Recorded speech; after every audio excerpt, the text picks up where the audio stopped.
જય ગૌ માતા ખેડૂત મિત્રો, મુરલીધર પ્રાકૃતિક ફાર્મમાં આજે જીવામૃત, ટાઇકોડર્મા અને સુડોમોનાસ અને સાઇસ આ બધી જ વસ્તુઓ પહેલાં પાણથી આપણે કપાસ હજી ઉગતો આવે છે ને અમુક ઉગી ગયો છે તો આપવાનું ચાલુ કરી દીધું છે.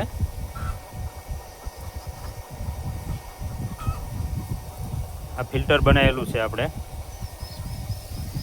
આ નાની મોટર દ્વારા અહીંયાથી સીધું તે ડ્રીપમાં ચડી જાય એવું આપણે ફિટિંગ કરેલું છે, જેથી આપણે હાથ પણ બગાડવા ન પડે. આપણે શરૂઆતમાં પ્રાકૃતિક ખેતીમાં આવ્યા ત્યારે ગળવામાં ને એમાં અનુભવ વગરના બહુ મહેનત કરેલી છે, પણ હવે ધીમે ધીમે કઈ રીતે સરળ થાય